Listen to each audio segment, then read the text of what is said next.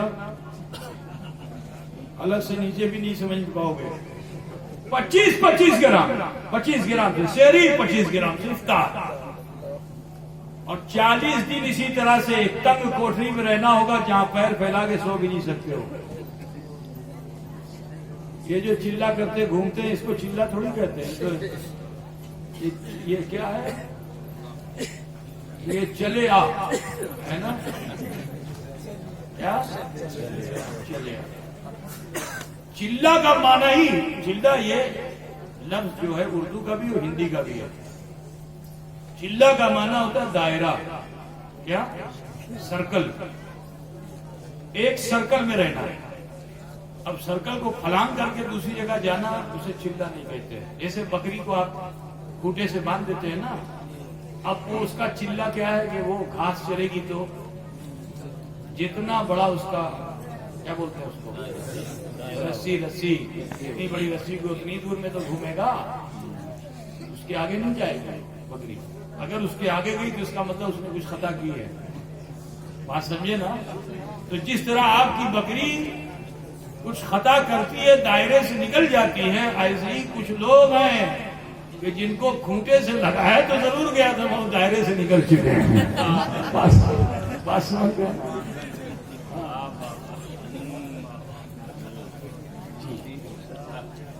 جماعت میں چلہ نہیں ہوتا, افراد میں چلہ ہوتا ہے. یہ آپ سن لیجئے, کیا بات ہے. جماعت کا چلہ نہیں ہوتا, افراد کا چلہ ہوتا ہے. ایک تنگ کوٹھری میں رہنا ہوگا. تمہارا باپ بھی وہاں نہیں جا سکتا ہے, تمہاری بیوی بھی وہاں نہیں جا سکتی ہے, تمہارا بیٹا بھی وہاں نہیں جا سکتا ہے. پابندیاں ایسی لگیں گی کہ اب اسی چلے میں تمہیں رہنا ہوگا, چلے خانے میں اسی جگہ پہ رہنا ہوگا. بزرگوں نے پایا تو ایسے وہ تو کھو رہے ہیں جو اپنے کھوٹے سے اکھڑ کے تمہاری طرف آ گئے ہیں, وہ سب کھو رہے ہیں. سمجھ گئے نا؟